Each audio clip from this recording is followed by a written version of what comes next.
Riding at Dawn's The Order 1886 is the first exclusive from PlayStation that's supposed to be the must-have exclusive of 2015. Does it live up to the hype? Does it live up to expectations?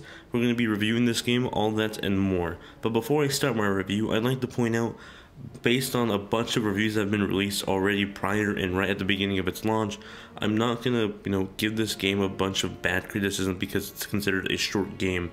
I'm not gonna give it a 0 or say don't buy it because it's only 5 hours long. I'm gonna base this on my experience with the game, whether how much fun I had with it, and whether I think that's qualifying your $60 or whatever the game is. So without further ado, here's The Order 1886. Now, The Order 1886, as the title says, takes place in 1886, and it has you play as Sir Galahad, one of the knights in the Order. The Order is a round table of knights set to fight off the half-breeds. There's a war going on during this century between the humans and the half-breed. Now, think of the half-breeds as werewolves. They're pretty much half-human, half-beast. Now, there are a lot of parts of this war to think about. For one, the humans definitely outnumber all the half-breeds, but the half-breeds are definitely much stronger than the humans.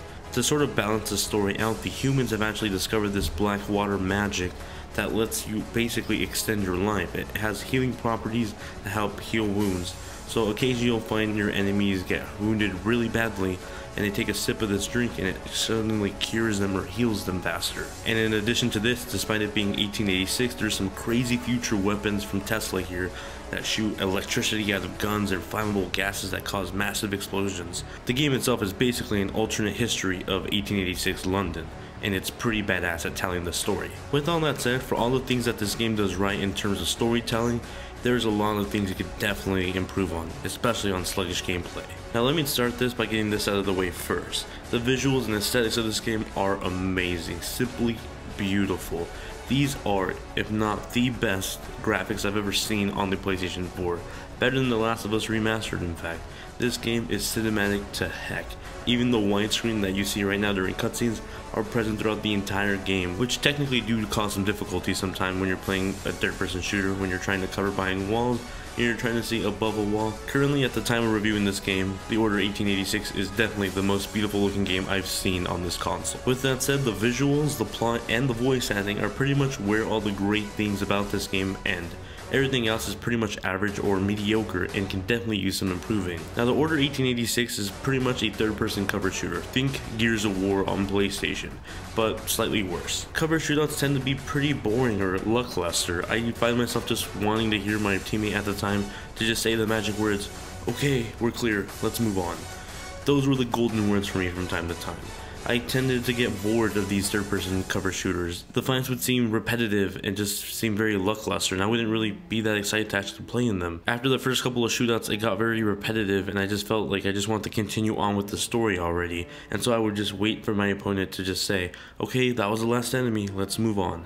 And those were pretty much like the magic words for me. Aside from these third-person shootouts, whenever you're walking throughout this beautiful visual playground pretty much, you're basically forced to walk through these environments for most of the time, and it's just boring because you're not really allowed to interact with very many things. Anytime you're actually allowed to interact with anything are usually objects you get to look at pictures or read notes, and those are simply just looking at the object and being able to turn it, and that's about it.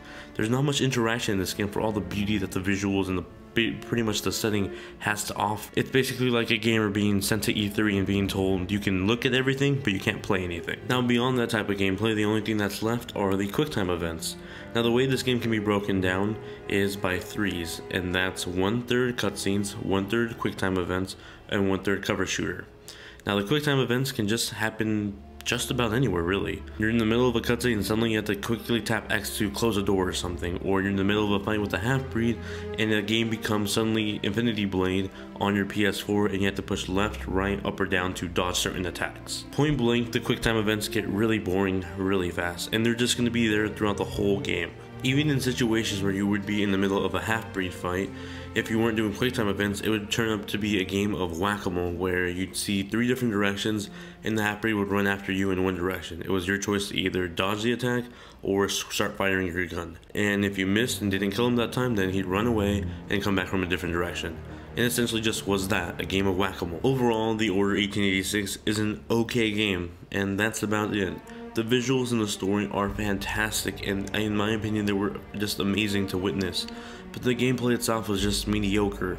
It was nothing to pretty much brag about, but it wasn't complete garbage either. I think a lot of the bad press this game is getting is mostly because of how short the game is, and that's not the reason to actually give this game a bad review.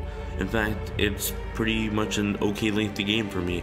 At least for me, in the point of a college student, I enjoyed my time with this 7-hour campaign, and that's how much it took me to play this game. But in my opinion, the game isn't bad because of the length of the campaign, but it's just an okay game because the gameplay is just okay. It's not amazing, but it's not terrible. So would I recommend you buy this game? If you have a PS4 and you can get it for probably like 30 bucks, I'd say go for it.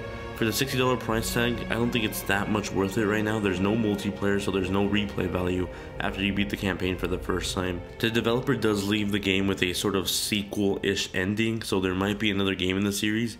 Who knows what the press this game is getting right now, but if it does, I'm hoping to see that they actually improve upon the gameplay they did in this game, because if they had better gameplay with the combination of the fantastic graphics and the story they had, this game could have been fantastic and probably a must-have for me. Thank you all very much for watching my video. If you guys enjoyed it, give it a like, and if you haven't already, subscribe to be notified whenever I release a new video.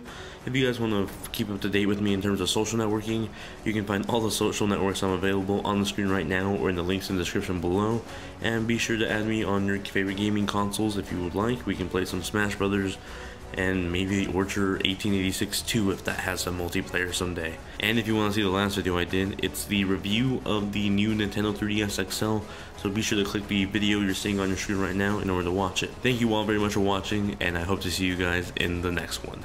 Later.